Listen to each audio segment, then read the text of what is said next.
Assalamualaikum warahmatullahi wabarakatuh. Selamat pagi anak-anak Bapak semua. Kembali pada pagi hari ini kita belajar pendidikan agama Islam dan budi pekerti. Dan untuk lebih berkahnya pembelajaran kita pada pagi hari ini, mari kita sama-sama berdoa kepada Allah Subhanahu wa taala. Semoga apa yang kita lakukan pada pagi hari ini senantiasa diridhoinya.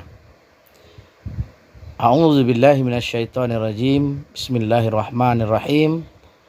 Rabbana zidna ilman warzuqna fahman.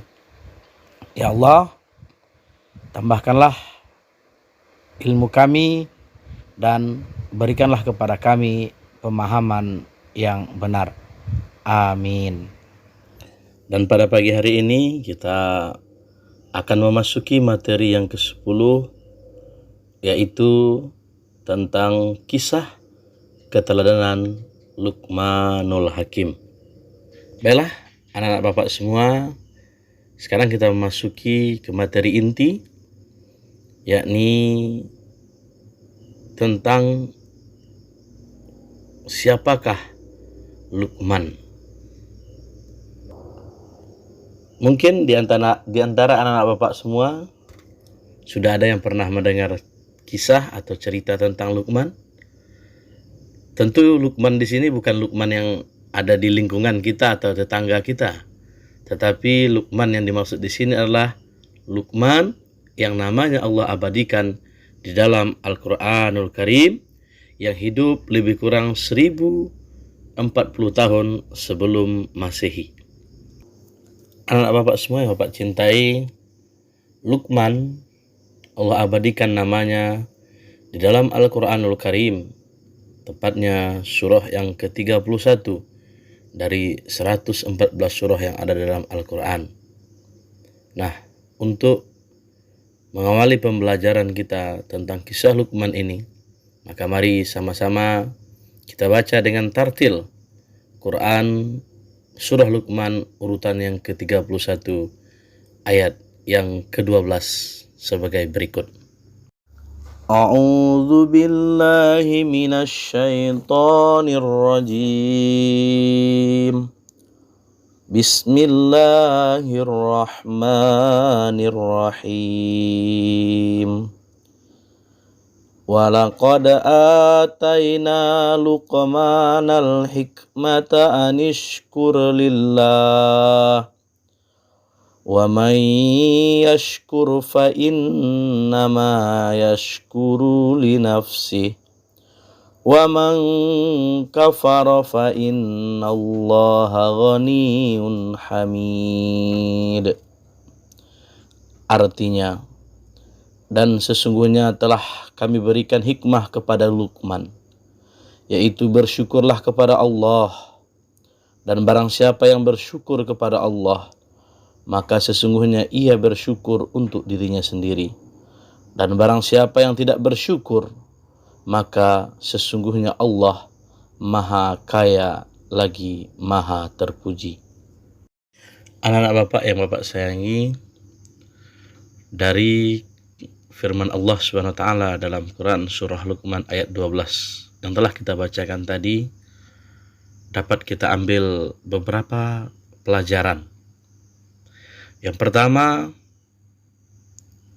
Allah menjelaskan kepada kita bahwa Luqman adalah seorang hambanya yang telah dianugerahkan atau yang telah Allah berikan anugerah hikmah, dan juga Luqman adalah seorang hamba Allah yang pandai bersyukur, yang pandai berterima kasih kepada Allah Subhanahu wa ta'ala.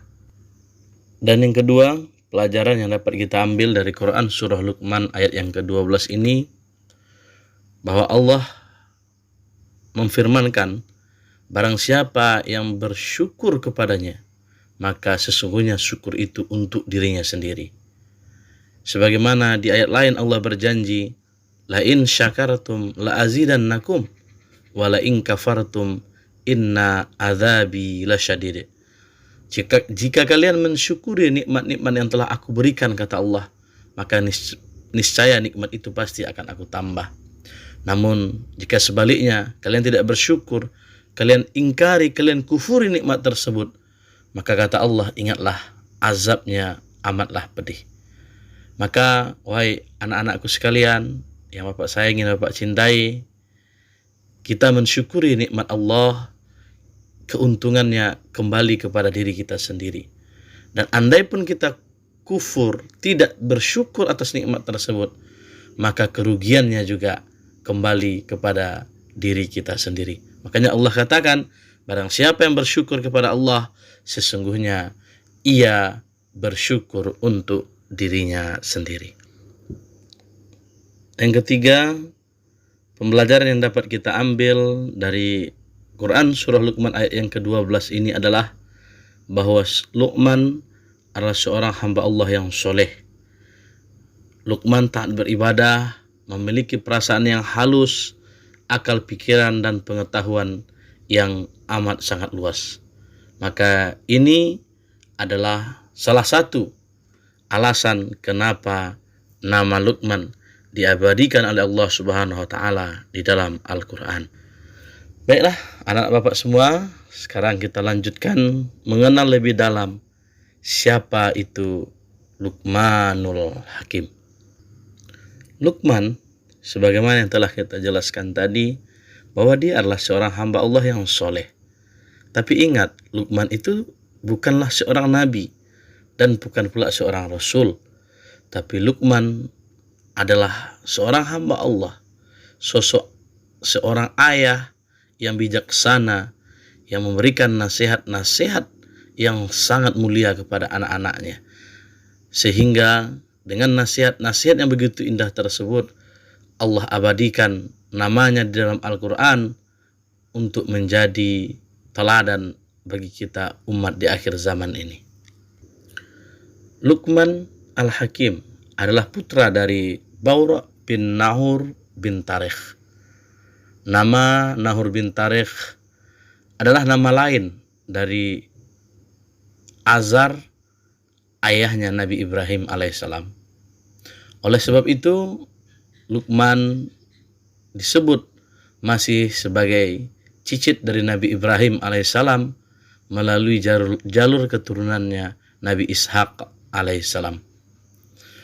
Dan juga para ahli sejarah mencatat bahwa silsilah keturunan Luqmanul Hakim, beliau adalah keponakan dari Nabi Ayub alaihissalam. Luqman berasal dari bangsa Habsyi dan negerinya bernama negeri Sudan atau kota Sudan. Anak Bapak semua yang Bapak sayangi, menurut ahli sejarah dari segi fisik, Luqman fisiknya tidak begitu menarik. Para ahli sejarah mencatat bahwa tubuh Luqman itu pendek, dan ada ulama yang mengatakan jika Luqman sedang diam, maka mungkin orang akan melemparinya karena mengejeknya. Orang mungkin akan menghina dan mencacinya karena mohon maaf, saking jeleknya bentuk fisik Luqman tersebut. Akan tetapi hal itu akan berbalik 180 derajat ketika Luqman mulai berbicara, karena kata-katanya penuh dengan hikmah yang dapat menghipnotis orang-orang yang mendengarnya sehingga mereka terpana karena keindahan tutur bahasa dan dalamnya makna-makna yang disampaikan oleh kata-kata Luqman tersebut. Ketika Luqman berbicara, maka orang tidak lagi melihat dan memandang keterbatasan fisiknya, akan tetapi orang fokus mendengarkan apa yang diucapkannya. Karena sekali lagi, setiap perkataan-perkataan diucapkan oleh Luqman bukan hanya enak didengar karena tata bahasa yang indah, akan tetapi juga menyimpan makna yang mendalam untuk petuah dalam kehidupan sehari-hari.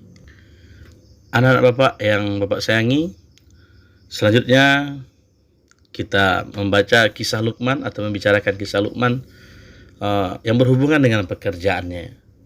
Kata ahli sejarah, pada awalnya Luqman bekerja sebagai tukang kayu. Luqman juga pernah bekerja sebagai tukang jahit atau penjahit pakaian, dan juga Luqman pernah bekerja sebagai pengembala domba. Namun dengan ilmu dan hikmah yang Allah berikan kepada Luqman, maka akhirnya ia diangkat sebagai seorang qadi atau seorang hakim. Dan yang tak kalah pentingnya adalah bahwa Luqman adalah gurunya Nabi Daud alaihissalam sebelum Nabi Daud alaihissalam diangkat menjadi seorang nabi dan rasul. Setelah dia menikah, Luqman dikaruniai oleh Allah Subhanahu wa taala anak yang banyak. Namun ada yang mengatakan bahwa seluruh anaknya itu meninggal ketika anak-anaknya itu masih kecil-kecil. Namun Luqman menerima dengan sabar apa yang telah Allah takdirkan terhadap dirinya. Anak bapak yang bapak sayangi, Luqman hidup lebih kurang 1000 tahun atau lebih kurang 1 abad lamanya.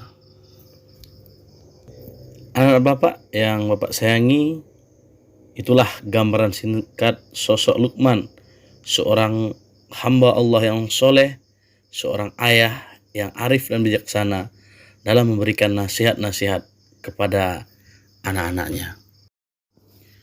Di samping memiliki kepribadian yang soleh, Luqman juga memiliki nasihat-nasihat yang sangat indah. Apa saja di antara nasihat-nasihat indah Luqman tersebut? Maka mari kita simak pembelajaran ini sebagaimana yang Allah ceritakan kepada kita di dalam Al-Quran surah Luqman dari ayat yang ke-13-nya sampai ayat yang ke-19 menceritakan tentang nasihat-nasihat Luqmanul Hakim kepada anaknya. Yang pertama, Luqman berwasiat kepada anaknya bahwa jangan menyekutukan Allah Subhanahu wa ta'ala. Jangan berbuat syirik. Jangan menjadi orang yang musyrik. Syirik atau menyekutukan Allah adalah seperti menyembah kepada selain Allah. Seperti menyembah patung, menyembah berhala, menyembah patung anak sapi. Dan termasuk juga syirik ketika kita meminta pertolongan kepada jin atau syaitan melalui perantaraan dukun-dukun. Maka banyak sekali praktek-praktek kemusyrikan yang dilakukan oleh umat manusia. Maka nasihat pertama Luqman kepada anaknya dan juga kepada kita semua bahwa jangan sekali-kali menyekutukan Allah Subhanahu wa taala. Jangan sekali-kali berbuat syirik karena Allah Subhanahu wa taala amat sangat membenci orang-orang yang melakukan perbuatan syirik. Dan nasihat Luqman tersebut Allah abadikan di dalam Al-Quran surah Luqman ayat yang ke-13. A'udzu billahi minasyaitonir rajim. Bismillahirrahmanirrahim. Wa idh qala Luqmanu libnihi wa huwa ya'idhuhu ya bunayya la tusyrik billah inna syirka la zulmun azim. Artinya, dan ingatlah ketika Luqman berkata kepada anaknya di waktu ia memberikan pelajaran kepadanya, wahai anakku, janganlah kamu mempersekutukan Allah. Sesungguhnya mempersekutukan Allah adalah benar-benar kezaliman yang besar. Baiklah anak bapak sekalian yang bapak sayangi, sebenarnya masih ada beberapa poin lagi tentang nasihat-nasihat Luqman kepada anaknya. Ya, insya Allah akan kita bahas di pertemuan berikutnya. Kita cukupkan sekian dulu pembelajaran kita. Terima kasih atas segala perhatian. Mohon maaf atas segala kekurangan. Assalamualaikum warahmatullahi wabarakatuh.